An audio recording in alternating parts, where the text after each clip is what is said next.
ইউনুস একেবারে মুদি বুড়ে আঙুল দেখাচ্ছে, দেখ তোর ভারত আমার দরকার না, আমি চীনত যাই। চীনত যাই ভাই, যে 30টা প্রকল্প বাঁধ নিয়ে যাচ্ছে, এত কিছু নিয়ে যাচ্ছে, বলছে ভারতের মুদি গলা থাকবে। আবার লালমনিরহাটে এমন একটা বিমানবন্দর তৈরি করতেছে, বুঝলেন, ভারতও গ্রাস করতে, ভারতের যে 7 সিস্টার আছে ওটা সাইজ করতে বাংলাদেশের একদিনও লাগবে না। সুবহানাল্লাহ কান্না গান। এই হাসিনের হুমকি, খেঙ্গি কুত্তের হুমকি, ওরা লাভ আছে কেন পাগলা? খেঙ্গি কুত্তা যখন হুমকি দেয় তখন কি করে, যে একটা বড় কুত্তা আছে 5 তলে নিয়ে দেয়, ধরে খান কথা ঠিক কিনা। হাসিনা হলো খেঙ্গি কুত্তে, ওর হুমকির কাম হবে। বাংলাদেশের যিনি ক্ষমতার চেয়ারে বসে আছেন তার নাম কি?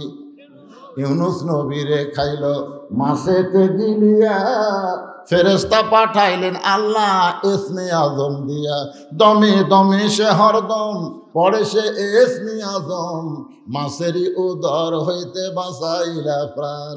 ইউনুস যখন ক্ষমতা বসলো তখন ভারত মনে করলো হাসিনা তো বাংলাদেশ আমাকে গোলাম বানাতে হয়ে গেছে রে। কিন্তু এই মরদ প্রথম খুবই হুমকি ধমকি দিল না, কারণ ভারত দিল কি দিল না? পেঁয়াজ বন্ধ করে দেব, আলু বন্ধ করে দেব, চিনি বন্ধ করে দেব। ইউনুসকে দে দে,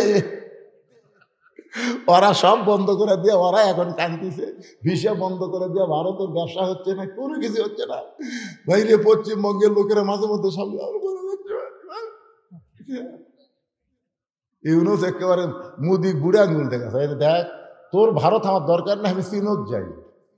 চীনত যাই ভাই, যে 30টা প্রকল্প বাঁধ নিয়ে যাচ্ছে, এত কিছু নিয়ে যাচ্ছে, বলছে ভারতের মুদি গলা থাকবে। আবার লালমনিরহাটে এমন একটা বিমানবন্দর তৈরি করতেছে, বুঝলেন, ভারতও গ্রাস করতে, ভারতের যে 7 সিস্টার আছে ওটা সাইজ করতে বাংলাদেশের একদিনও লাগবে না। সুবহানাল্লাহ কান্না গান। এই হাসিনের হুমকি, খেঙ্গি কুত্তের হুমকি, ওরা লাভ আছে কেন পাগলা? খেঙ্গি কুত্তা যখন হুমকি দেয় তখন কি করে, যে একটা বড় কুত্তা আছে 5 তলে নিয়ে দেয়, ধরে খান কথা ঠিক কিনা। হাসিনা হলো খেঙ্গি কুত্তে, ওর হুমকির কাম হবে। কি মনে করতেছেন ইউনুস সরকার আসার পরে দেশের উন্নতি হচ্ছে না অবনতি হচ্ছে? এতক্ষণ কয়বার জেনারেটর চালু করা লাগলো, এতক্ষণ কয়বার জেনারেটর চালু, মানে 8 ঘন্টা পরে কারেন্ট নেই, 8 ঘন্টা পরে কারেন্ট নেই, জোরে কোন কথা ঠিক কিনা? কারেন্ট যায়। রমজান মাসে গেছিল, এর আগে হাসিনার সময় ইফতার করবার কেবল বসে বিসমিল্লাহ করে মুখত দেব, কারেন্ট নাই। তারাবির যায় কেবল 4 রাকাত নামাজ হতে কারেন্ট নাই। সেহরির সময় পানি ভরে নিয়ে যাচ্ছে, কারেন্ট নাই। কি শোনেন, মানুষ বুড়া হলে কাজ একটু ধীর গতিতে হবে। ওনার বয়স হলো 85 বছর, ধীর গতিতে কিন্তু সবাই ধরা পড়বি, আজও ধরা পড়ছে। ধরে কোন কথা দেখি না, আস্তে আস্তে, ইন্নাল্লাহা মাস সাবিরিন, ধৈর্যশীলদের সঙ্গে আল্লাহ আছে বাজান। যেই কথা বলতেছে একটু মনোযোগ দিয়ে শোনেন। আল্লাহ বললেন যে আমাকে স্মরণ করে, আমি আল্লাহ তাকে স্মরণ করি। আল্লাহর একজন মস্ত বড় পয়গাম্বর, নাম হলো নূহ নবী। জোরে বলেন নাম কি? শুকনা জায়গায় একটা নৌকা তৈরি করতেছেন। শুকনা জায়গায় নৌকা তৈরি যখন করে, এমন সময় এক বুড়ি মানুষ লাঠিতে ভর দিয়ে সে বলে, বাবা নূহ, এই শুকনা জায়গায় নৌকা বানানোর কারণ কি? নূহ বললেন, বুড়িমা, বন্যা নামক একটা গজব হবে, যে গজবে গোটা পৃথিবী ধ্বংস হয়ে যাবে। গোটা পৃথিবী পানির তলে 40 দিন পর্যন্ত ডুবে থাকবে, এমনকি পাহাড় পর্বত পর্যন্ত বন্যার পানিতে ডুবে যাবে। এই নৌকার মধ্যে যারা জায়গা পাবে কেবলমাত্র তারাই জীবিত থাকবে। সুবহানাল্লাহ বলেন। বুড়ি বলতেছে, বাবা নূহ, এত বড় বন্যার গজবে সবাই যদি নৌকায় উঠতে চায়, তাহলে তোমার ছোট্ট নৌকার মধ্যে কি সবার জায়গা হবে? নূহ বললেন, বুড়িমা, এ নৌকায় ওঠার শর্ত হলো আল্লাহর বান্দা বান্দি যারা, ইমানদার বান্দা বান্দি যারা নৌকার মধ্যে জায়গা পাবে তারা। সঙ্গে সঙ্গে বুড়ি বললেন, বাবা, আমি তাহলে ইমানদার বান্দি হবার চাই। নূহ বললেন, তাহলে আমার সঙ্গে পড়েন, লা ইলাহা ইল্লাল্লাহু নূহ নবিয়ুল্লাহ। নূহ বলতেছে, বুড়িমা, আপনার আর কোনো টেনশন নাই, আপনার আর কোনো টেনশন নাই। বন্যা গজব যখন শুরু হবে আমি আপনার হাত ধরে নৌকায় উঠায় নেব। সঙ্গে সঙ্গে বুড়ি বললেন আলহামদুলিল্লাহ। আচ্ছা, নৌকায় হাত ধরে কে তুলবে, আল্লাহ না নুহু? এজরকান কে তুলবে? আল্লাহ তুলবে। নুহু বলতেছে বন্যা গজব যখন শুরু হবে আমি তখন তোমাকে হাত ধরে নৌকায় উঠাই নেব। বুড়ির উচিত ছিল প্রশংসা করা, বাবা নুহু তুমি অত্যন্ত ভালো মানুষ বাবা, বিপদের সময় তুমি আমাকে হাত ধরে নৌকায় উঠাবা। কিন্তু বুড়ি নুহুর প্রশংসা না করে বুড়ি বললেন কি আলহামদুলিল্লাহ। কিন্তু আমাদের বাংলাদেশে অনেকে আছে, আমার নেতার চরিত্র ফুলের মতন পবিত্র, নামাজ পড়ে না এক ওয়াক্ত। এরকম প্রশংসা করার চান্স আছে না নাই? ধরে কেন আছে না নাই? কোন নেতার প্রশংসা করা যাবে না, একমাত্র একজন নেতা। লাকাদ কানা লাকুম ফি রাসূলিল্লাহি উসওয়াতুন হাসানা। আল্লাহ বলেছেন সফলতা যদি অর্জন করতে চাও তাহলে দুনিয়ার সমস্ত পাঁচশো নেতা বাদ দিয়া মোহাম্মদ রাসূলকে তোমাদের আদর্শের নেতা হিসাবে গ্রহণ করে না। বিশ্ব নবীর চরিত্র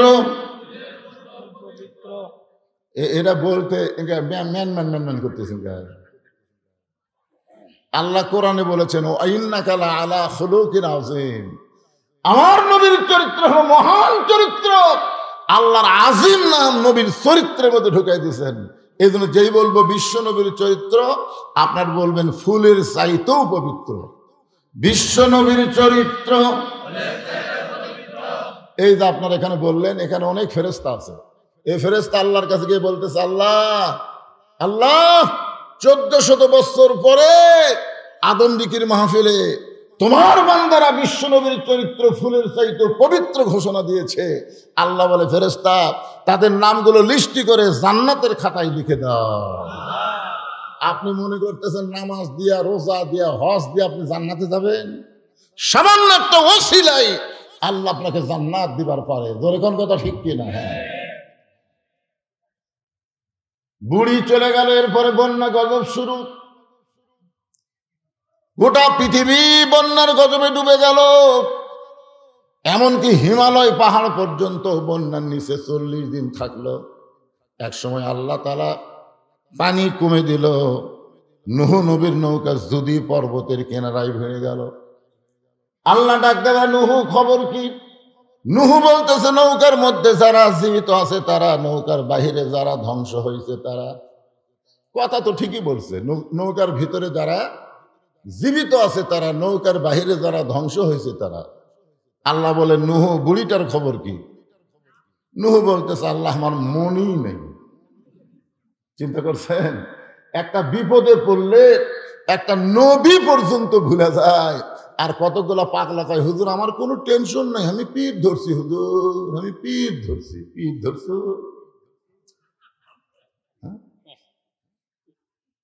তুমি যে পীর ধরছ সেই পীর জান্নাত পাবে কিনা তারই কোনো গ্যারান্টি নাই। প্রত্যেকটা নবীরা হলো জান্নাতি, কুল্লু নাবিয়ুন মাসুমাইন। প্রত্যেকটা নবীরা হলো বেগুনাহ। জোরে কোন সুবহানাল্লাহ। নূহ সেই বুড়ি ধরে নৌকা তুটাবি, আর নূহ বলতেছে আল্লাহ আমার মনই নেই। আল্লাহ বলে নূহ তাহলে বুড়িটার খবর কি? নূহ বলতেছে দুনিয়ার ধ্বংস সবাই হয়ে গেছে, তাহলে বুড়িটাও ধ্বংস। আল্লাহ বলে নূহ আজগুবি কোনো কথা বলা যাবে না, কথা বলতে গেলে তদন্ত করে কথা বলা লাগবে। আপনারা এলাকার মানুষ কি কোন আজগুবি? আজগুবি বোঝেন? আজগুবি মানে অজাতা। অজাতা মানুষ কথা কয় যে বলবি সেটা এত টেকাইলে কি করে রে? দেখবেন চাষটারে বসে গল্প করে, আরে এত টেকাইলে এই টেকাইলে কি করে? আপনারা বলেন তো, এই কথা কিন্তু আজগুবি কথা। যদি আপনারা তদন্ত করেন, যদি আপনারা দেখেন তো এই টাকাগুলো নিয়ে বলছি কি করে, তাহলে তদন্ত করতে গিয়ে তাকে দাওয়াত দিবার যান, যাই দেখবেন তাই মসজিদ মাদ্রাসা এতিমখানা এমনকি সাইদি হুজুরের নামে এবার একটা অডিটোরিয়াম তৈরি করা হয়েছে। এইগুলো করতে গিয়ে পৃথিবীর কারো কাছ থেকে একটা টাকাও দান সদকা নেওয়া হয়নি। সমস্ত টাকা হলো আপনারা ওয়াজের পরে যে টাকা দেন সেই টাকা দিয়ে আমি মসজিদ মাদ্রাসা এতিমখানা চালাই। তাহলে এটা তদন্ত করার দরকার আছে না নাই? দরকার আছে না নাই? প্রথম মাদ্রাসা শুরু করছি 12 শতক জায়গার উপর, সেই মাদ্রাসা হয়ে গেছে 235 শতক। তাহলে চিন্তা করা লাগবে, এই টাকা তো আমার বাপের না, এই টাকা আমার মায়ের না, এই টাকা হলো জনগণের টাকা। ওয়াজের পরে আমাকে যেটা দেয় সেই টাকা দিয়ে আমি মসজিদ মাদ্রাসা চলাই। তাহলে তদন্ত করার দরকার আছে না নাই? তো তদন্ত না করে আজগুবি চা খানার দিবা উল্টা কম এতটুকু।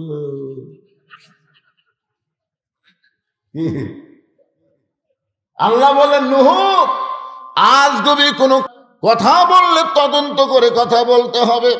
এবার নূহ নবী তদন্ত করতে গিয়ে দেখে বুড়ি তো দূরের কথা, বুড়ির ঝুবড়ি বাড়ি পর্যন্ত কিছুই হয়নি। বন্যার গজবে গোটা পৃথিবী ধ্বংস, অথচ বুড়ি তো দূরের কথা, বুড়ির ঝুবড়ি ভাঙ্গা বাড়ি পর্যন্ত কিছুই হয় নাই। নূহ নবী চমকে উঠে ডাক দিলেন, বুড়িমা। সঙ্গে সঙ্গে বুড়ি টোপলা নিয়ে হাজির। টোপলা টোপলা। তো নূহ নবী বলতেছেন, বুড়িমা টোপলা খান, বলে সাইজ হয়ে বসে আছি। সাইজ হয়ে ধরে কান কি হয়ে? আপনার বলেন তো, নূহ নবী যেরকম বুড়িমাকে ডাক দিয়েছে, এরকম আল্লাহ কিন্তু আমাদেরকে মৃত্যুর জন্য ডাক দিবে। ধরে কান কথা ঠিক কিনা? একটা গানও আছে, আপনার শোনেননি? ডাক দিয়াছেন, ডাক দিয়াছেন আল্লাহ আমারে, রইব না আর বেশি দিন তোদের মাজারে, চলতে পথে 2 দিন থামিলাম। চলার পথে কয়দিন? এই গান যদি আপনারা যুবকেরা গাও, এই যুবকেরা তো বহু গান গায়। এই বরবাদ সিনেমার শাকিব খানের গান গাইতে গাইতে পাগলা হয়ে গেছে। আরে পাগলা, ওলা গান না গেয়া এই গান গাও, প্রত্যেক পরতে পরতে সব পাওয়া।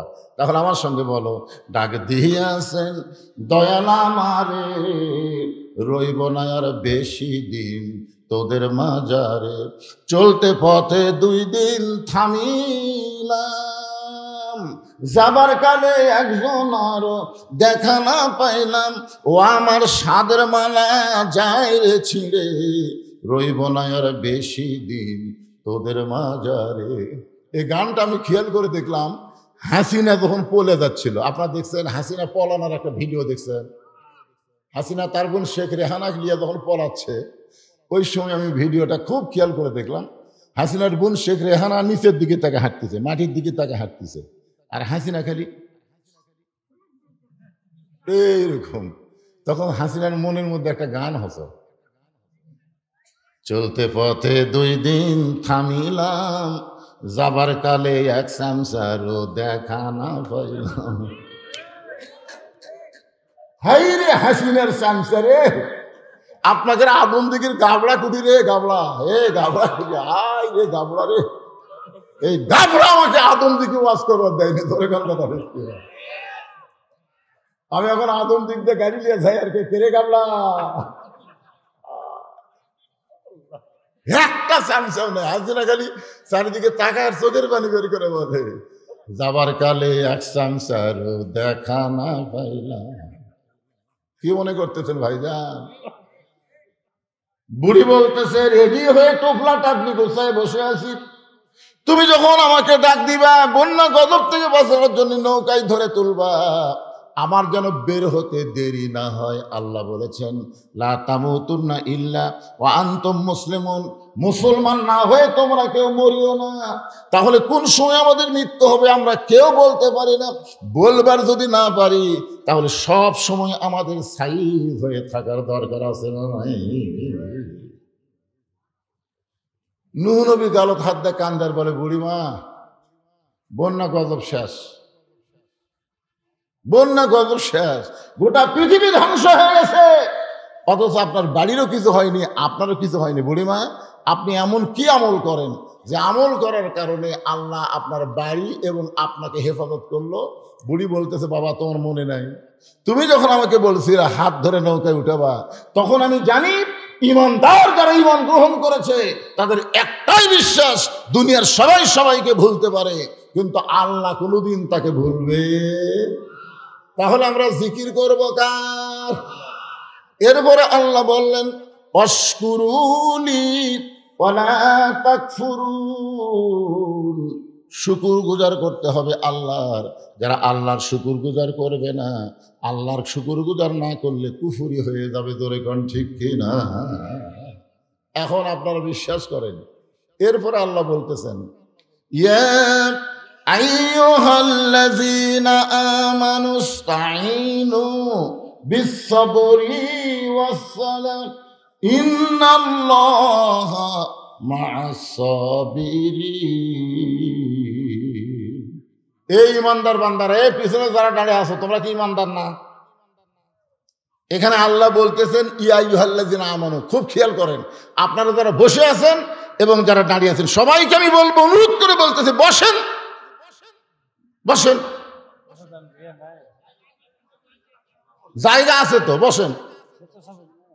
বসবার গেলে সব পিছন দিকে যায়, যাও।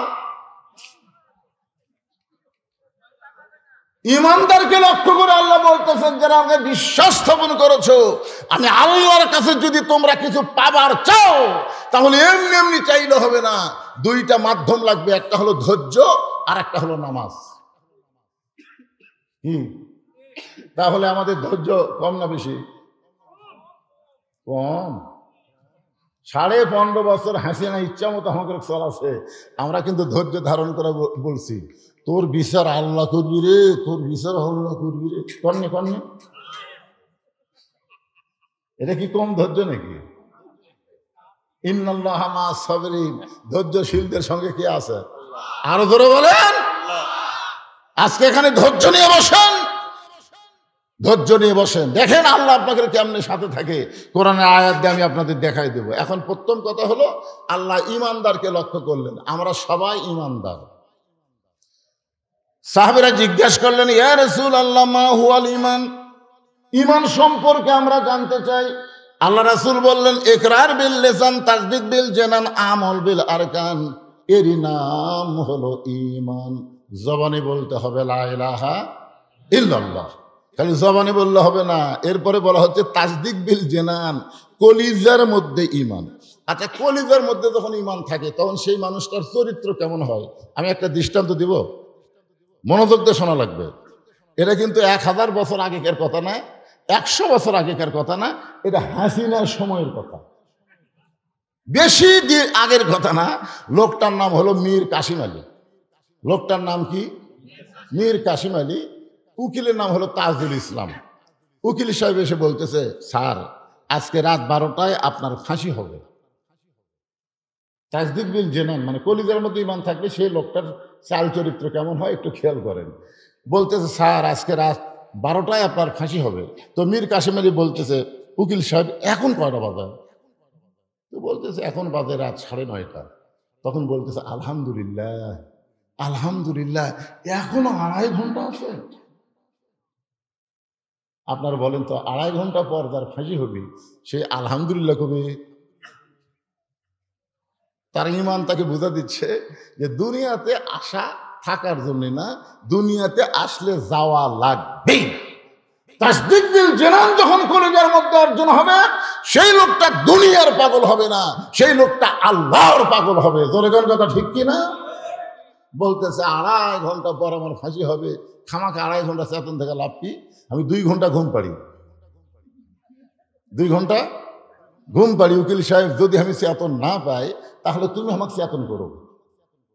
আপনার বলেন 2.5 ঘন্টা পর যার ফাঁসি হবে, তাই বলতেছে খামাখা বসে থাকা লাভ কি? আমি 2 ঘন্টা ঘুম পাড়ি, যদি চেতন না পাই তাহলে তুমি আমাকে ডাক দিও। উকিল খেলে ওটমোট কামলা এরকম করে ফাঁসি হবে ওরি, আর ওই ঘুম পাড়বি, চেতন পাবি না, আমার ডাক দেওয়া লাগবে। উকিল মনে মনে চিন্তা করতেছে, ফাঁসির চিন্তায় লোকটা পাগল হয়ে গেছে, তার সাথে গল্প করা লাভ নেই। মনের দুঃখে উকিল তাজুল ইসলাম যখন বাইরে গেছে, রাত যখন 11:30, এমন সময় উকিল ফাঁসির কন্ডম সেলে ঢুইকে দেখে মীর কাসিম আলী নাক ডাকা ঘুম পাড়তেছে। আর মাত্র 8 ঘন্টা, 8 ঘন্টা পরে এই লোকটার ফাঁসি হবে, আর এই লোকটা নাক ডাকা ঘুম পাড়তেছে। সঙ্গে সঙ্গে পায়ের বুড়া আঙ্গুল লড়াইছে। মীর কাসিম আলী ঘুম থেকে চেতন পায়ের চুমকা, বলতেছে, ভাই ফাঁসির সময় কি হয়ে গেছে? উকিল বলতে, স্যার এখনো 8 ঘন্টা আছে। আলহামদুলিল্লাহ। ওযু করে 2 রাকাত নামাজ পড়ে কোরআন থেকে সূরা মুলক আর মুজাম্মিল তেলাওয়াত করে, ফাঁসির কন্ডম ছেলে সবচাইতে ভালো যে পাঞ্জাবি ছিল, সেই পাঞ্জাবি পরার পরে চিরুনি দিয়ে মাথা হাসরায় বলতেছে, উকিল দেখো তো আপনাকে আমাকে কেমন লাগতেছে। উকিল চোখের পানি বের করে কাঁদে, স্যার আপনি কি শ্বশুর বাড়ি যাবে? এক্ষুনি আপনার ফাঁসি হবে, এখনই আপনার ফাঁসি হবে। আর আপনি সুন্দর পাঞ্জাবি গায়ে দিয়ে মাথা চুল হাসরায় বলতেছেন আমার কেমন লাগতেছে। মীর কাসিম আলী মুচকি মুচকি হাসে আর বলে, উকিল ফাঁসি হবে আমার আর তুমি কাঁদতেছো। তাসদিক বিল জেনান, কলিজার মধ্যে ঈমান নিয়ে আমি ঘুমাইছিলাম। ওই ঘুমের ঘরে আল্লাহ পাক আমারে দেখাইছে অন্যায়ভাবে কাউকে যখন ফাঁসি দেওয়া হয় তার মৃত্যু হয় না, তার মৃত্যু হয় না। দুনিয়াতে ফাঁসি হবে, দেহ থাকবে দুনিয়ায়, আর প্রাণ পাখি যাবে ইল্লিন নামক জান্নাতের বাগানে। লিল্লাহি তাকবীর। ভাইজান, এরই নাম হলো তাসদিক বিল জানান। কলিজার মধ্যে যখন ঈমান আসবে, ওই ঈমানটা মানুষকে দুনিয়ার পাগল বানাবে না, আল্লাহর পাগল বানায় দিবে। জোরে কার কথা ঠিক কিনা? আপনারা বলেন তো, যত চেষ্টা করেন থাকতে পারবেন? চেষ্টা করেন না, 6 তলা 7 তলা 10 তলা বিল্ডিং বানায় খালি উপর দিকে তাকায়, খালি উপর দিকে দেখে, কি দেখবি সেটা? রড বার করে থেকে হুজুর দোয়া করবেন, 10 তলার ভিত দিছি 8 তলা হচ্ছে, আরো 2টা তলা করবার পারলি আমার শান্তি হলো। আর 2 কান্দের ফেরেশতা আল্লাহ এই শয়তানের কান্দর থাকো না, এই শয়তানের কান্দর থাকবো না, কেন এক যাওয়া লাগবে নিচের দিকে আর ওই দেখে উপর দিকে, এই তো পুরো শয়তান হয়ে গেছে। কলিজার মধ্যে যখন ঈমান থাকবে, এই মানুষটা কোনো সময় উপর দিকে তাকাবে না, নিচের দিকে তাকায় তাকায় হাঁটবে। জোরে কোন কথা ঠিক কি না? এরপরে রাসূল বললেন, আমল বিল আরকান, ঈমান অনুযায়ী আমল করা লাগবে। আমাদের বাংলাদেশে মানুষ নামাজ পড়ে, কিন্তু যখন তাকে পড়া দরকার তখন তাকে পড়ে না। আল্লাহ রাসূল বলেছেন 7 বছর থেকে নামাজের তালিম দাও। কয় বছর? আর 10 বছর থেকে জোর করে নামাজ ধরাও। আপনি যদি আপনার সন্তানকে 7 বছর থেকে নামাজের তালিম দিতেন আর 10 বছর থেকে জোর করে যদি নামাজ ধরাবার পারতেন, ইন্নাস সালাতা তানহা আনিল ফাহশাই ওয়াল মুনকার, একমাত্র নামাজই পারে যাবতীয় বেহুদা খারাপি কাজ থেকে বাঁচায় দিতে। আজকে দেখেন তো আপনার ছেলেদের দিকে তাকে দেখেন তো, আপনি এই ভুল করার কারণে আপনার ছেলের সাইজ দেখছেন। ঈদুল ফিতরের দিনে 128 জন ছেলে মোটর সাইকেল অ্যাক্সিডেন্ট করে মরে গেছে। আমি একদিন ঈদের পরের দিন আমার মাহফিল লগা হয়েছিল, আমি এই রাস্তা হাসুন দিই কতগুলো ছেলে মোটর সাইকেল চালাচ্ছে, আমি বললাম এই শালাকের পাশা কি গুড়া কিরমি হবে নাকি? এই শোনেন, আপনি বাবা, আপনার ছেলেকে আপনি দেখবেন না? রাসূল বলেছেন 7 বছর থেকে নামাজের তালিম দাও, 10 বছর থেকে জোর করে নামাজ ধরাও। আপনার ছেলেদেরকে মেয়েদেরকে যদি আপনি 10 বছর থেকে নামাজ ধরাবার পারতেন, আপনাকে আর কোনো টেনশন করা লাগতো না। আল্লাহর কোরআনই বলেছে, ইন্নাস সালাতা তানহা আনিল ফাহশাই ওয়াল মুনকার, একমাত্র নামাজই পারে মানুষকে যাবতীয় খারাপি থেকে বাঁচাই দিতে। আমল বিল আরকান, ঈমানের 1 নম্বর আমল হচ্ছে নামাজ পড়া। যার নামাজ নাই তার ঈমান নাই। মনোযোগ দিয়ে শুনবেন, লা সলাতা লা ঈমানা, যার নামাজ নাই তার কি নাই? লা সলাতা লা দীনা, যার নামাজ নাই তার কোনো ধর্ম নেই। বাইনাল আবদি ওয়াল কুফরি তরকুস সালাত, বান্দার কাফেরের মধ্যে পৃথক করার জিনিসটার নামই হলো নামাজ। এবার আসেন, কোরআনের আয়াত হলো আস্তাইনু বিসসবরি ওয়াসসালাহ ইন্নাল্লাহা মাআস সাবিরিন। যদি আল্লাহর কাছে আমরা কিছু পাবার চাই তাহলে কয়টা জিনিস লাগবে? আপনার কি বিরক্ত হচ্ছেন? তাহলে 2টা জিনিস লাগবে, একটা হলো ধৈর্য আর একটা হলো নামাজ। আপনারা বলেন তো, কোন জিনিসের মধ্যে আমাদের ধৈর্য কম?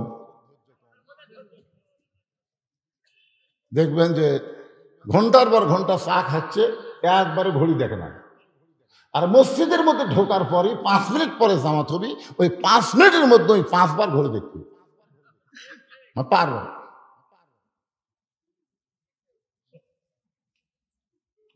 ভাই, এখনো 3 মিনিট, আজ ঘড়ি লড়তেছে না রে, আজ ঘড়ি। যেই লোকটা এত অস্থির, ওই লোকটাই মসজিদ থেকে বের হয়ে চাষতলে 1-1 ঘন্টা আড্ডা গুলি মারতেছে, একবারও ঘড়ি দেখতেছে না। অথচ আপনি জানেন আল্লাহর ঘরের মধ্যে ডান পা দিয়ে আপনি কি দোয়া পড়ছেন? আল্লাহুম্মা আফতাহ লি আবওয়াব রাহমাতিক, মানে কি? আপনি ঢুকেন নাই, আল্লাহ আপনাকে দয়া করে রহমতের ঘরের মধ্যে ঢুকাই দিয়েছে। জোরেগণ কথা ঠিক? সময় মতো নামাজ হবে। বারবার আপনি ঘড়ি কেন দেখতেছেন? আপনি অস্থির কেন হচ্ছেন? আল্লাহ বলতেছেন বিসসবরি ওয়াস সালাহ, ধৈর্য আর নামাজ লাগবে যদি আমার কাছে কিছু পাবার চাও। আমরা বাংলাদেশে কি চাই? সেইটা পাবার গেলে ধৈর্য আর নামাজ লাগবে। আপনারা হয়তো ভাবতেছেন হুজুর এই নামাজ আবার কি? এই নামাজ সম্পর্কে আল্লাহ বলেছেন ইন্না সলাতি ওয়া নুসুকি ওয়া মাহইয়ায়া ওয়া মামাতি লিল্লাহি রাব্বিল আলামিন। এশার নামাজ পড়ে হযরত আলী দাঁড়াইছে। আল্লাহ রাসূল বলেন আলী ইজলিস, বসো। না হুজুর আমি আপনাকে একটা কথা বলবার চাই, এই জন্যই দাঁড়াইছি। রাসূল বলেন আলী তুমি আবার কি বলবার চাও? বলে হুজুর আপনি একদিন বলেছেন এই দুনিয়াতে 10 জন সাহাবীকে আল্লাহ জান্নাতের সার্টিফিকেট দিছে। কয়জন? 10 জন সাহাবীকে, সব সাহাবীরাই জান্নাতি। বলেন সব সাহাবীরা কি? রাদিয়াল্লাহু আনহুম ওয়া রাদু আন যালিকা লিমান খাশিয়া রাব্বা। যাদের পিছনে রাদিয়াল্লাহু তাআলা আনহু আছে, আল্লাহ রাসূল বলেছেন তাদের সবাইকে আল্লাহ বিনা হিসাবে জান্নাত দিয়ে দিবে। কিন্তু আল্লাহর কি শান, 10 জনের নাম আল্লাহ প্রকাশ করছে। 1 নম্বর আবু বকর, খেয়াল করবেন, 1 নম্বর কে? 2 নম্বর উমর, 3 নম্বর ওসমান, 4 নম্বর আলী, 6 নম্বর আব্দুর রহমান ইবনে আউফ, 7 নম্বর হলো জুবাইর, 6 নম্বর হলো জুবাইর, 7 নম্বর হচ্ছে তালহা, 8 নম্বর সাদ ইবনে আবি ওয়াক্কাস, 9 নম্বর আবু সাইদ, আর 10 নম্বর হলো ওবাদা ইবনুল জাররাহ। এই 10 জন হলেন আশারে মুবাশশারা। কি বুঝলেন আশারে মুবাশশারা মানে কি? দুনিয়াতেই আল্লাহ তাদেরকে জান্নাতের সার্টিফিকেট দিয়েছে। সুবহানাল্লাহ। আলী বলছে যে হুজুর আমি একটা গোপন কথা বলবো, সেটা হলো এই, আমি যদি আজ থেকে যদি ফজরের নামাজ না পড়ি, ফজরের নামাজ যদি আজ থেকে আমি না পড়ি, এর পরেও কি আল্লাহ আমাকে জান্নাত দিবে? সমস্ত সাহাবের খেলে ওটমোট কামড়াচ্ছে, ওটমোট। কিন্তু এত বড় সাহস একে আল্লাহ কে দিল রে? আলী বলছে যে হুজুর চিন্তা ভাবনা করে কোন, আমার নাম যদি জান্নাতের সার্টিফিকেটের 4 নম্বরে থাকে, তার আমি যদি ফজর না পড়ি এরপরেও কি আল্লাহ আমাকে জান্নাত দিবে? আল্লাহ রাসূল কিছুক্ষণ পরে বললেন আলী শুধু ফজর না, তুমি যদি সমস্ত নামাজ বাদ দাও এরপরেও আল্লাহ তোমাকে জান্নাত দিবে। আলী বলতেছে একদিনে কি সব বাদ দেওয়া যায়?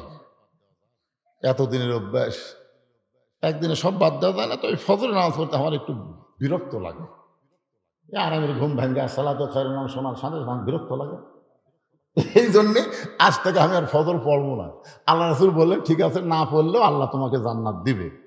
এই কথা বলে হযরত আলী যখন মসজিদ থেকে বের হয়ে গেছে, এমন সময় আবু বকর রাসূলের কাছে গিয়ে বলতেছে হুজুর এর কান সারাতে একটা চড় মেরে ফেললেন না? এত বড় একটা খারাপ কথা বললো যে আজ থেকে ফজর নামাজ পড়বো না।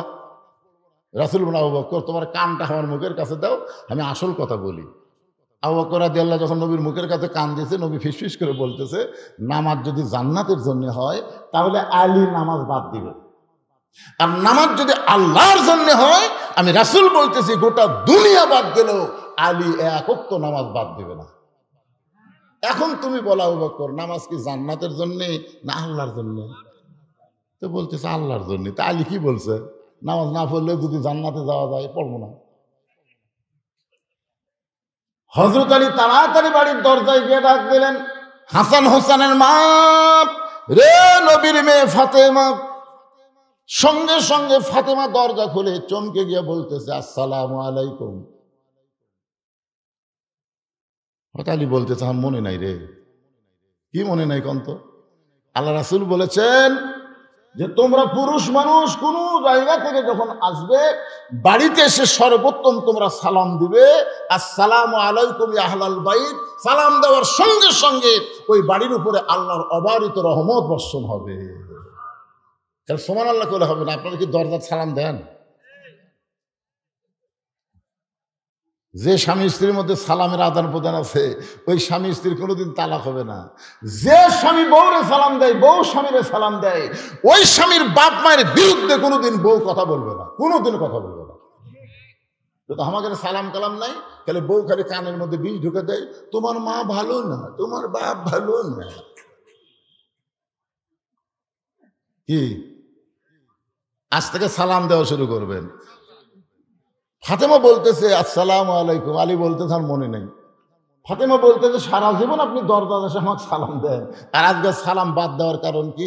আলী মনে মনে ভাবতেছে আজকে ঈশান ফজর নামাজ বাদ দিবার চাচ্ছি, তাই বলে কি আমার সালাম আল্লাহ কারা দিল।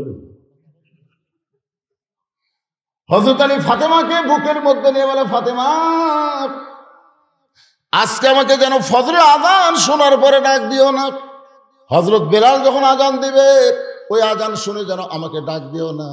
আমি নবীর কাছে বলে আইছি আজ থেকে আর আমি ফজরের নামাজ পড়বো না, কারণ নামাজ না পড়লেও আল্লাহ আমাকে জান্নাত দিবে।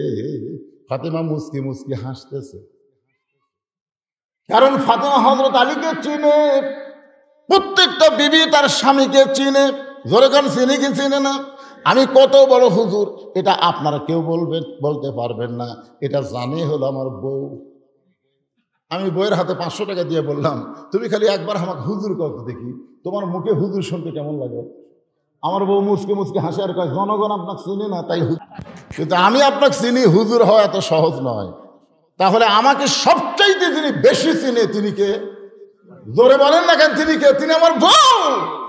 তাহলে হযরত আলী যখন বলতেছে আজকে ফজরের নামাজে আমাকে ডাক দিও না, ফাতেমা মুসকি মুসকি হাসতেছে। মুসকি মুসকি হাসার কারণ হলো একদিন আল্লাহ নবী ফাতেমার ঘরের মধ্যে ঢুকে, ফাতেমা ঘরের কোনায় ছোট বাচ্চার মতন কাঁদতেছে। রাসূল ফাতেমার কাছে গিয়ে বললেন, মা তুই এইভাবে কেন কাঁদতেছিস? ফাতেমা বলে, বাবা দুনিয়াতে কি কোনো ধনু যুবক ছিল না যে যুবকের সঙ্গে আপনি আমাকে বিয়ে দিতেন? বাবা এমন একটা গরিবের সঙ্গে আমার বিয়ে দিলেন, আমার সকালবেলা খাবার থাকলে রাতের বেলা থাকে না, রাতের বেলা কোনোদিন যদি খাবার পাই দিনের বেলা থাকে না। এই কষ্টের জীবন আমি আর সইতে পারি না।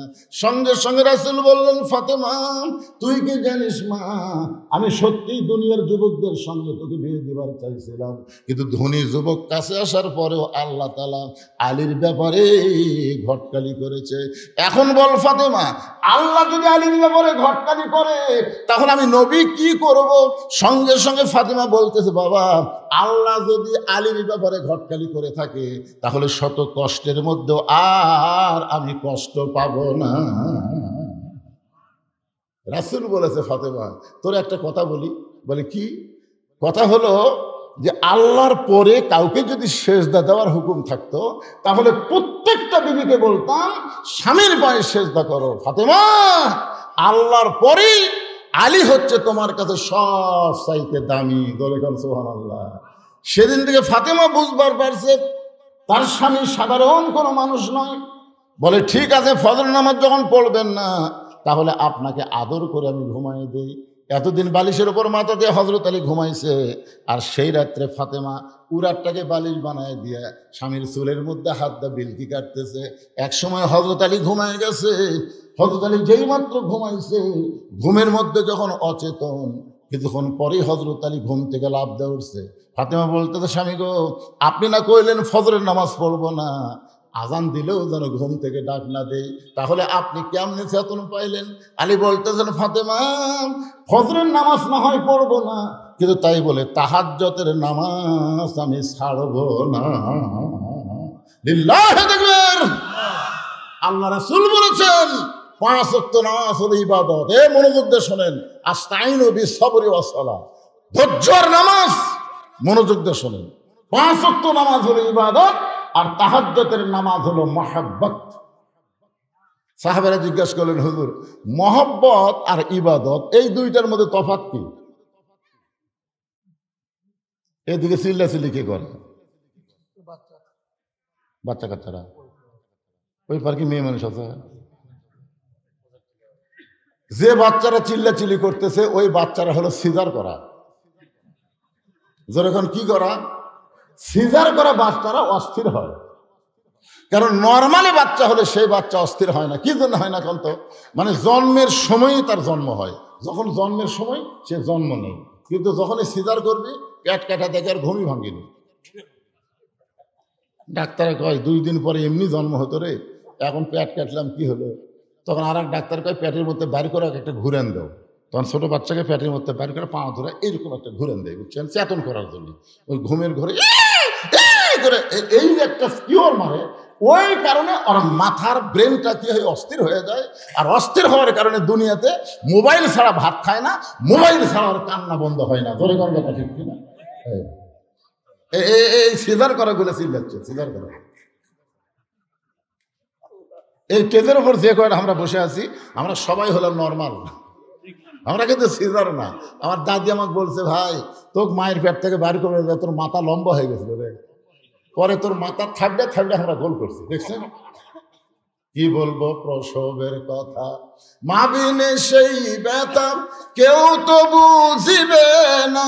মাজন ঠেকিয়া সন্তানের দায়, অকালে মা মারা যায়, কেন সে মায়ের ভক্তি করবা না? এমন দরদি ভবে কেউ হবে না আমার মা গো। মারে মা, ও মা, বাচ্চা নরমালি হবে মা, তাহলে অধৈর্য হওয়ার কারণে এই সিজার করা। আর সিজার করবার গেলে ওই পেটকে লাড়ে মেয়া ডাক্তার, একটা মরদ মানুষ ডাক্তার, কোন জায়গার বাচ্চা আছে কুটি কাটা লিখবি লেগে ছেড়ে। এই আপনার শরম নাই? আপনার বইয়ের পেট একটা মরদ মানুষ লাড়া কাটতেছে না কিছু? সিজার করাবো, সিজার করাবো। সিজার করলে মায়ের ক্ষতি, সিজার করলে বাচ্চার ক্ষতি। একটু মনোযোগ দিয়ে শোনেন। 5 ওয়াক্ত নামাজ হলো ইবাদত, আর তাহাজ্জুদের নামাজ হলো মহাব্বত। সাহাবারা জিজ্ঞাসা করলেন, হুজুর ইবাদত আর মহব্বতের তফাৎ কি? রাসূল বলেন, ইবাদতের বিনিময়ে মানুষ জান্নাত চায়, আর মহব্বতের বিনিময়ে মানুষ আল্লাহ চায়। এক বান্দা আছে নামাজের সেজদায়, তাহাজ্জুদের। কোন নামাজ? আল্লাহ ডাক দেয়, বলে তুই যতই নামাজ পড় আর সেজদা কর, তোর ঠিকানা হলো জাহান্নাম। যেই বলছে তুই যতই নামাজ পড়ার সেজদা কর, তোর ঠিকানা হলো জাহান্নাম, ওই বান্দা সেজদা থেকে মাথা তুলে বলতেছে আলহামদুলিল্লাহ, আলহামদুলিল্লাহ। আল্লাহ কয়, কে রে পাগলা, তোকে জাহান্নাম দিলাম, তারপরে তুই আমার শুকর আদায় করতেছিস? সেজদাকারী বলতেছে, আল্লাহ আমি তো ইমানের কারণে জানি জান্নাতেরও মালিক তুমি, জাহান্নামেরও মালিক তুমি।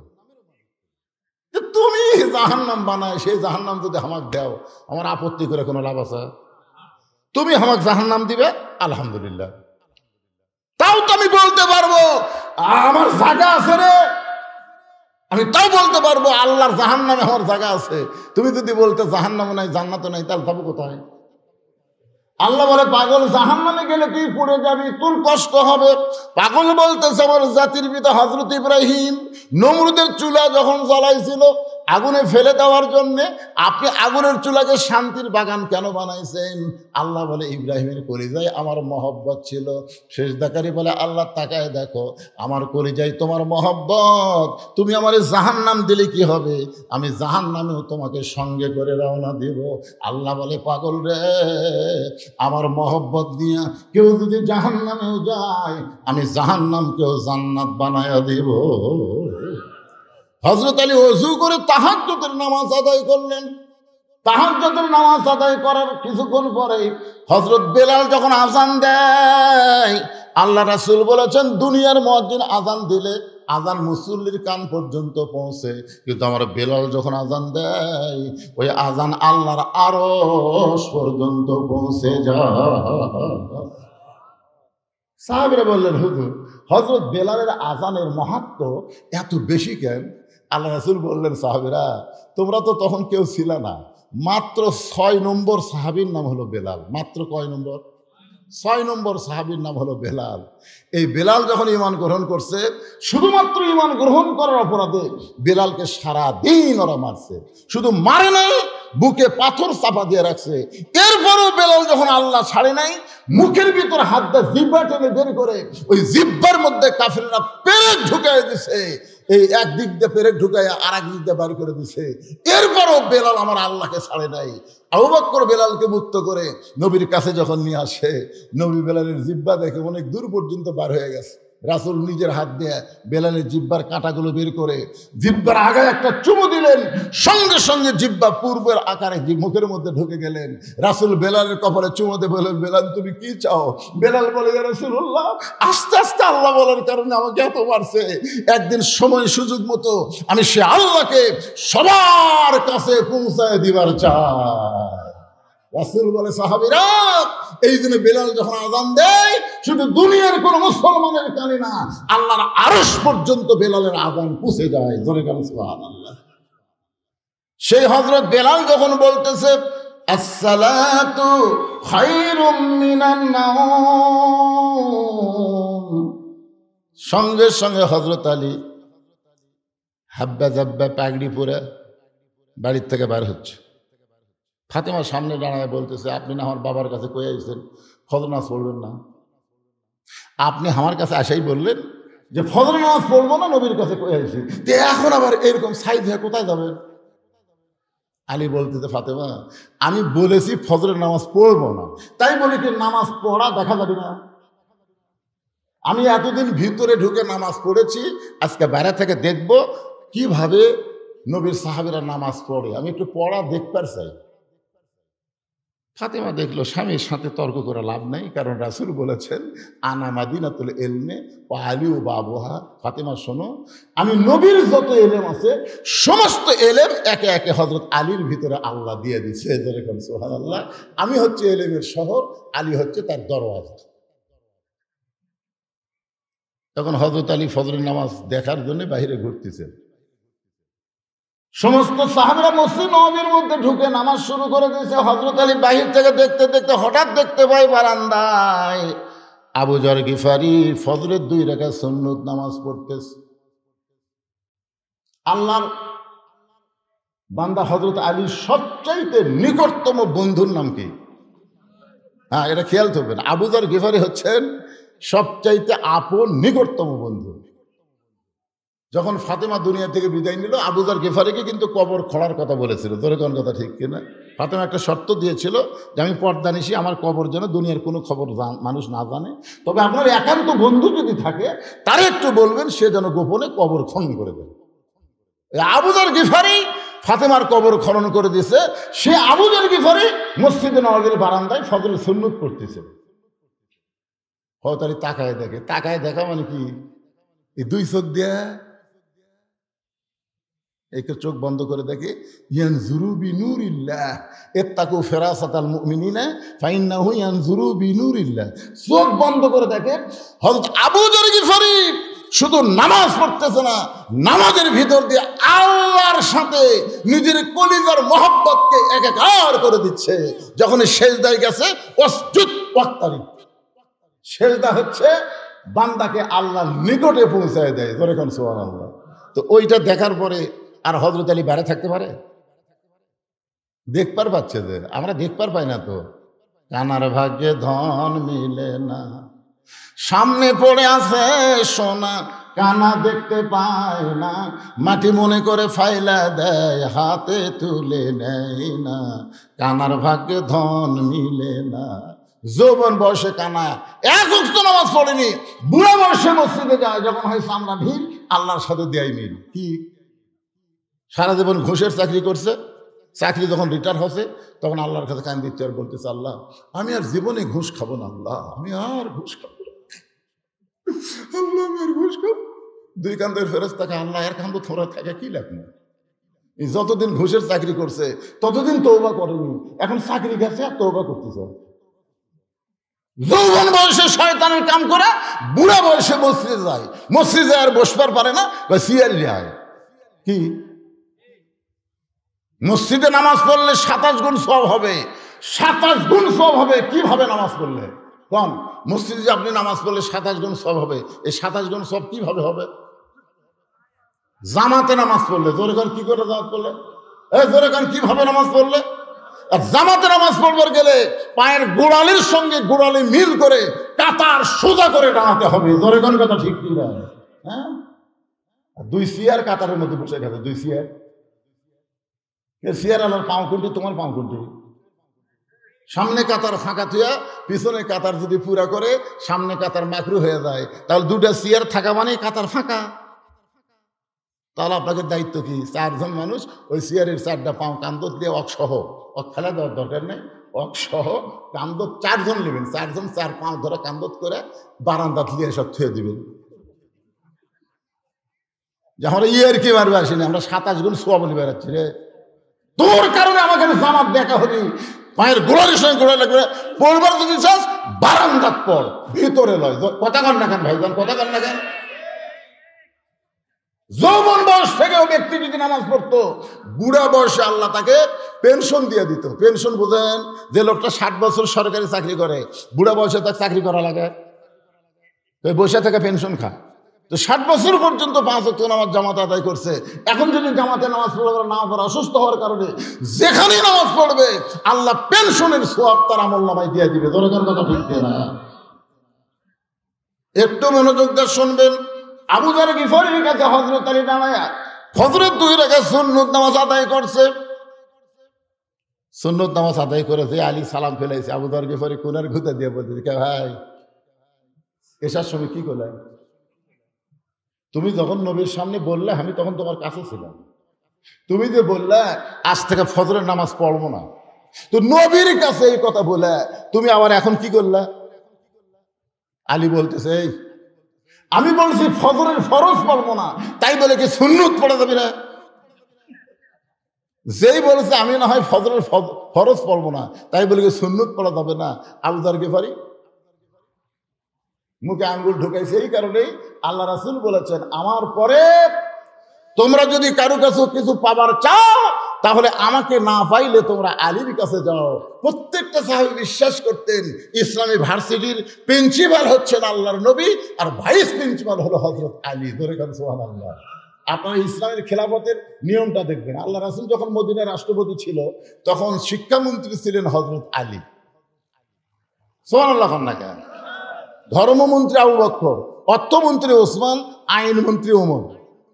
গেল আবু বকর রাদিয়াল্লাহু যখন মদিনার খলিফা ছিলেন তখন শিক্ষামন্ত্রী হচ্ছেন হযরত আলী। সুবহানাল্লাহ। ওমর ফারুক যখন মদিনার খলিফা তখন শিক্ষামন্ত্রী হলেন হযরত আলী। ওসমান গনি যখন মদিনার খলিফা তখনও শিক্ষামন্ত্রী হচ্ছেন হযরত আলী। মানে শিক্ষামন্ত্রী আলী থাকা অবস্থায় অন্য কাউকে দেওয়া হয়নি, কারণ সবচেয়ে বেশি শিক্ষা যার মধ্যে ছিল তার নামই হচ্ছে হযরত আলী। আর আমাদের বাংলাদেশের শিক্ষামন্ত্রীকে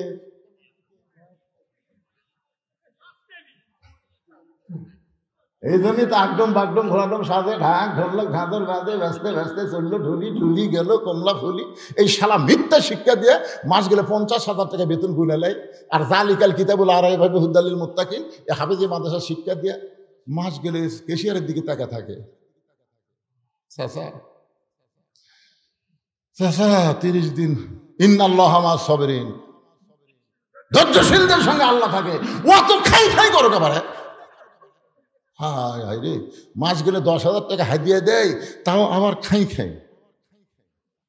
কি ভাই রে, দোয়া করেন। সব দেখা হলো শেষ, আগামীতে দেখবো কোরআনের বাংলাদেশ। কোরআন দিয়ে যখন বাংলাদেশ চলবে প্রত্যেকটা প্রাইমারিকে হাফিজি মাদ্রাসা বানানো হবে। জোরে গান কথা ঠিক না? খায়রুকুম মান তাআল্লামাল কুরআন ওয়া আল্লামা। ওই ব্যক্তি সবচাইতে দামি সম্মানী যে কোরআন শিখেছে অপরকে কোরআনের শিক্ষা দেয়। মিথ্যা শিক্ষা দিয়ে তোমরা মাস গেলে 50,000 টাকা বেতন পাও, আর আল্লাহর কোরআনের সুন্দর শিক্ষা দিয়ে তাদের বেতন নাই কেন? একজন কত ঠিক, বাদ বাকি কি ব্যাঠি? খালি মোরা দেখেন। আপনার বেটা যদি কবরের পাশে দেয় বলে আইরে আইটি নায়ে ভরা দিয়ে নালে গেল বোয়াল মাছে তাই না দেখে বদল মাছে। আল্লাহ বাপের কবরের পাশে কি করতে চায়? যেটা পড়িছে সেটাই পড়তেছে, যেটা পড়িছে সেটাই পড়তেছে। আর যদি আপনার বাচ্চা আপনি মরে যাওয়ার পরে কবরের পাশে গিয়ে সূরা ফাতিহা তেলাওয়াত করে, সূরা ইখলাস তেলাওয়াত করে, দরুদ শরীফ তেলাওয়াত করে, আস্তাগফিরুল্লাহ তেলাওয়াত করে যদি চোখের পানি বের করে বলে রব্বানা যালামনা রব্বিরহামহুমা কামা রব্বায়ানি সগীরা, ফেরেশতা বলে আল্লাহ কি করব? আল্লাহ বলে কবরের মধ্যে দেহ থাকবে, আর পাখিটাকে আমি আল্লাহ ওই সন্তানের দোয়ার কারণে ইল্লিন নামক জান্নাতের বাগানে রেখে দিলাম। শিক্ষামন্ত্রী হযরত আলী, একটু মনোযোগ দিয়ে শুনবেন, বিরক্ত হচ্ছেন? আবু যর গিফারি মুখে আঙ্গুল দিয়েছে, বাবা আর কোনো কথা বলা লাভ নেই, কি বলতে কি ভুল হয়। কারণ আল্লাহ রাসূল দুনিয়া থেকে বিদায় নেওয়ার পরে প্রত্যেকটা সাহাবী হযরত আলীকে ওস্তাদের মতন সম্মান করতেন। আপনারা বলেন তো, ইসলামে ওস্তাদের সম্মান কম না বেশি? একেবারে মুরব্বীকে রাগ করে গেল নাকি ওরা? হ্যাঁ, আচ্ছা ঠিক আছে, যান, আবার আশা লাগবে কিন্তু না, খুব ভালোই লাগতেছে। একটা দৃষ্টান্ত শোনেন, নাম হলো নোমান ইবনে সাবেত, মাদ্রাসাত পড়ে। নাম কি? নোমান ইবনে সাবেত মাদ্রাসাত পড়ে, মরুভূমির দেশে মাদ্রাসা। ওস্তাদ একদিন নোমানের পায়ের দিকে তাকে দেখে জুতে নেই। ওস্তাদ কয়েক এই রোদের ভিতরে মরুভূমির বাইরে দল উত্তপ্ত হয়ে যায়, খালি পায়ে যাওয়া আসা করে, সেই মাদ্রাসা ছুটি হলে তুই আমার কামরায় যাস তো। মাদ্রাসা যেই ছুটি হচ্ছে, নোমান ইবনে সাবেত হুজুরের কামরায়, হুজুর চৌকির তল থেকে একটা পুরাতন জুতা বের করে বলতেছে, এই জুতা আগে আমি পাঁচ দিতাম বাবা, আর আমি পাঁচ দেই না, এটা তোরে দিয়ে দিলাম, এটা পাঁচ দিয়ে যাওয়া আসা করবো, তাও ওই উত্তপ্ত বালিকার তাপ তোর পায়ের তালুজ লাগবে না। ওস্তাদ নোমান ইবনে সাবেতকে পুরাতন কাফনের জুতা দেওয়াতে নোমান ইবনে সাবেত জুতা দুইটা হাতের মধ্যে নিয়ে যায় আর চিন্তা করে, যেই জুতা হুজুর পায়ে দিছে সেই জুতা যদি আমি পাঁচ দেই তাহলে হুজুরের সামনে বেয়াদবি হবে। ইসলামে ওস্তাদের সম্মান আছে, আছে না নাই? বাড়িতে গিয়ে জুতা দুইটা পরিষ্কার করে ওই জুতার কাপড় খুলে নোমান ইবনে সাবেত মাথার টুপি বানাইছে। পরদিন সেই টুপি মাথার দিয়ে মাথার সাথে আল্লাহর কোরআন শরীফ বুকের মধ্যে নিয়ে ওস্তাদ খালি পায়ের দিকে তাকায়, কে রে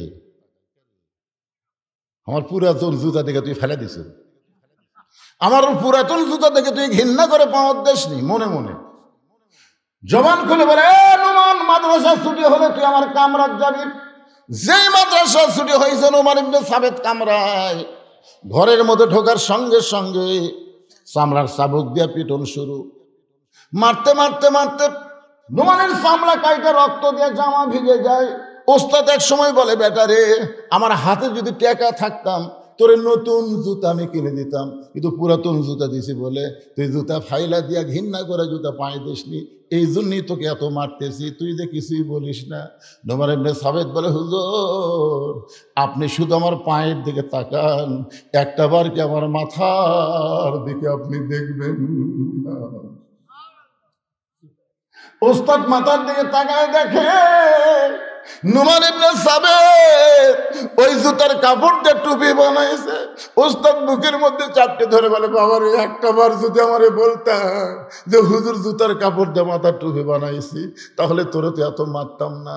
নোমান ইবনে সাবেত বলে, হুজুর কয়েকদিন আগে আমি স্বপ্নে দেখলাম আল্লাহর কোরআন শিখতে গিয়া ওস্তাদের হাতে যত জায়গায় ছাত্র পিটন খাবে, ওই জায়গায় জাহান্নামের আগুন কোনোদিন লাগবে না। হুজুর আমাকে আরো মারেন, আমাকে আরো মারেন। আল্লাহর কোরআন পড়তে পড়তে জাহান্নামের আগুনকে আমার বড় ভয় লাগে। আল্লাহর কোরআনের ওসিলায় আল্লাহ যেন ওকে জান্নাত দিয়ে দেয়। ওস্তাদ বুকের মধ্যে নিয়ে বলে, নোমান রে, আমি ওস্তাদ হয়ে দোয়া করলাম আল্লাহ যেন জগৎ বিখ্যাত আলেম তোরে বানায় দেয়। ওই নোমান ইবনে সাবেত হলেন ইমামের আজম আবু হানিফা। এখন বলেন, ইসলামে মাদ্রাসায় ওস্তাদের সম্মান আছে না নাই? জোরে গান আছে না নাই? বাজান, এই কারণেই সম্মান, এই কোরআনের সঙ্গে তারা সম্পর্ক করে। আমাকে ওয়াজ শুরুর সময় বলেছে, হুজুর ওয়াজের একটা সময় আপনি একটু জনগণকে বলবেন এই মাদ্রাসার জন্য তারা যেন প্রাণ খুলে দান করে।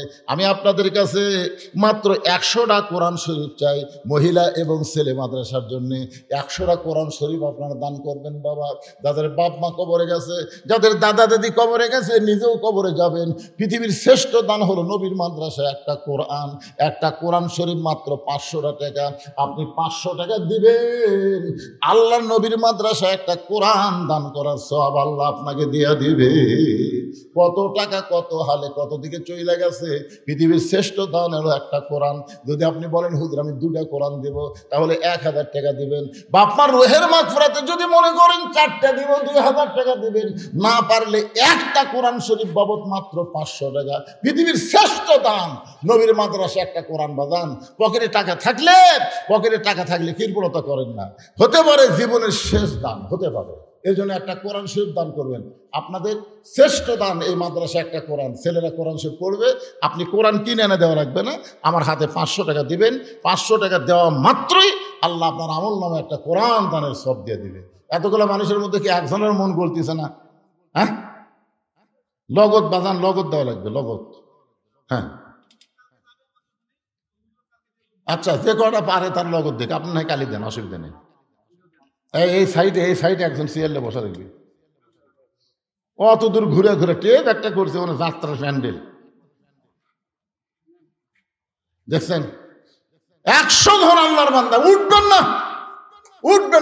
না। আবু যর গিফারের কাছে হয়তো আলী বসে আছে, বুঝতেছেন না? ফজর নামাজ পড়বি না, আর সুন্নত পড়তেছে, তারপরে কি হবে?